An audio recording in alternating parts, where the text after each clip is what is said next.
folks, and we just saw right before after we left away, we saw in that backstage thing with Ursa Ariano Mono Loca. Obviously, there's one thing you don't want to mention. The Ursa Ariano is mentioned this year's FIFA World Cup. Sure. Anyways, this is an exhibition between Ursa Ariano and Trish Stratus coming up next year.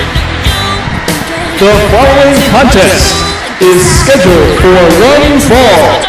Coming down the aisle from East St. Louis, Illinois, she is the Argentinian scrapper, Ursa Ariano. Of course, you remember last week, folks, when Trish Stratus was actually had an interview with Ursa Ariano, and after the end of the interview, but Trish Stratus must have said something that pissed off Ursa Ariano, because out of nowhere, he delivered an unprovoked East St. Louis super kick to lay her out, and Trish Stratus, being the warrior, the women's champion, the former women's champion that she is, of course, wanting revenge here tonight. And here she comes. On her way to the ring, from Toronto, Ontario, Canada, Trish Stratus. I just can't get over what we saw just moments ago.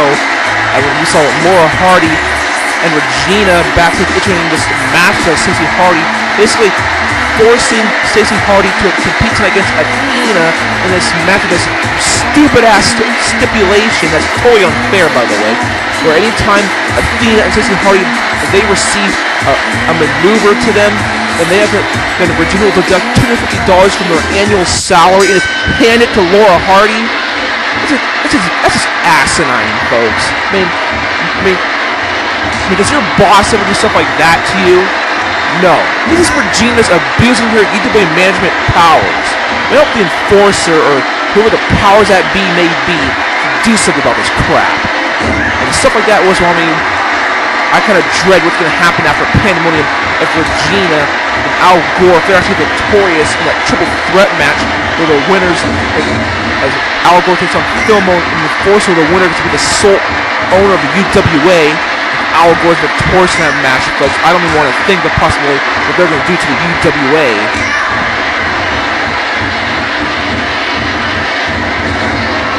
Of course, folks, you saw it earlier tonight, Rampage issuing a challenge to Von Creed, and Von Creed, to our surprise, actually accepted. So now another match has been added to the card of Pandemonium, as Rampage is actually finally going to face Von Creed 1-1, and all these accusations that Von Creed's been saying about Rampage is finally put to the test. Von Creed's been saying that, Rampage, that he can't hold a candle to Von Creed, that Von Creed doesn't belong to UWA. We're going to see if Von Creed's going to have to eat his words or not come Pandemonium. Look at this, folks. Saw this match in its opening contest. Assault 26, Ursa Ariano is mounting Trish Stratus in the corner here, applying those rights. Fans, of course, count along with each and every single one of those blows as you rack up at a 10. Oh my God, Trish Stratus falls down in the canvas motionlessly as Ursa Ariano drags her to the center of the ring and mounts her, trying to choke the life out of her right here. Trish is begging for air and just gasping the life out of her. Ursa Ariano is, oh my God, come on, just rubbing it in there. I don't know about you folks, but I've noticed a little slight change of Ursa Ariano's demeanor in recent weeks.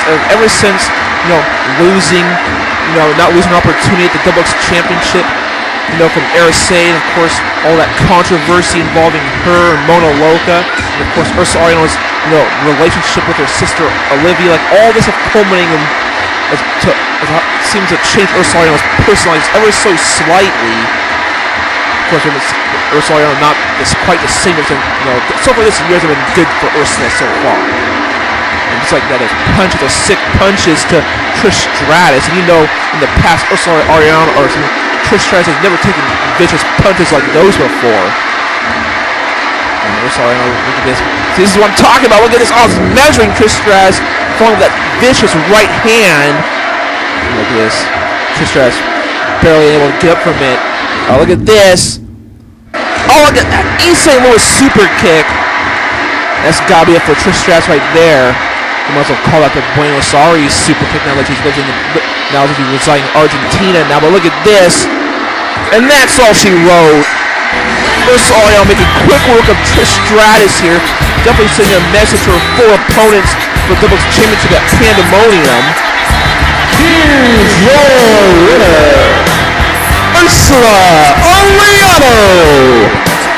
Quick matchup with an Assault here tonight.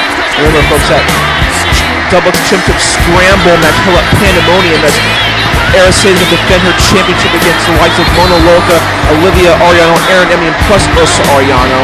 That's what we saw here tonight. And who knows what Ursa Ariano's going to have to do to win the doubles championship, the scramble, Pandemonium, folks, as we move on here. We'll go back to the film.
Well, folks, here we go. It's about time.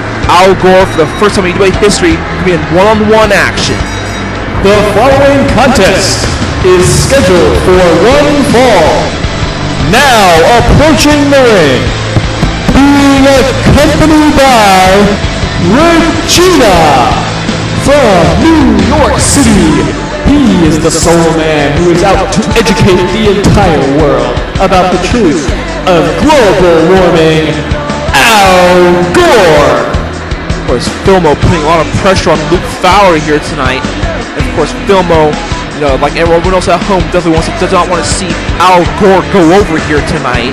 You know, because of course, if Al Gore, you know, if he wins, if he defeats the likes of Luke Fowler, you know, who's a former Pandemonium main eventer, who's a multi-time champion, definitely going to say a lot for Al Gore. Definitely going to give him the momentum going into Pandemonium when he faces Filmo and the Enforcer in that triple threat match. Of course, no one wants to see Al Gore win that match, because remember, whoever wins that match is going to be the sole owner of the UWA. I'm sure some people want to see Filmo, some people want to see the Enforcer, but no one wants to see Regina become the sole owner of the UWA. Now here comes Mr. Pandemonium himself.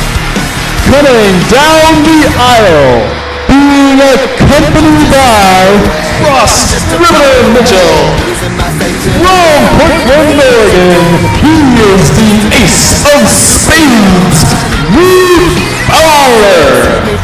Wait, and speaking of Mr. Pandemonium, of course, the Enforcer as well. Both of these men are considered Mr. Pandemonium, the showstoppers of Pandemonium, who delivered quite frankly memorable matches in Pandemonium history.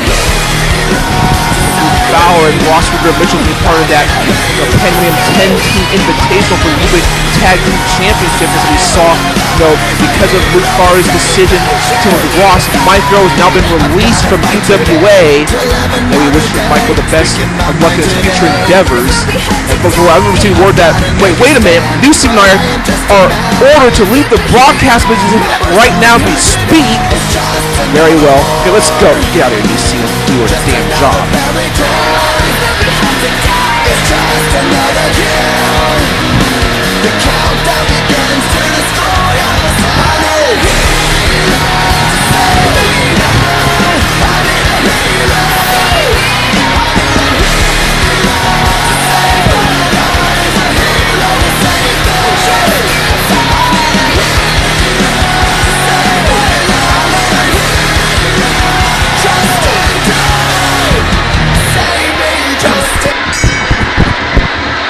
Well, folks, time for me to lose my commentary virginity. Here's where I see my best friend Luke Fowler take on Al Gore here. Like I'm sure Rock Talk just said, there's no one out there wants to see Al Gore go over here tonight and go over at Pandemonium. If I have anything to do with it, Al Gore is going to be good as dead at Pandemonium. I think to see what Luke Fowler can do against Al Gore here.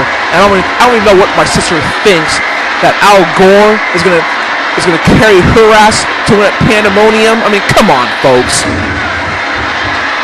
Al Gore looking good so far. I mean, I guess the rumors are true. I mean, he must have taken some time off for his wrestling craft here.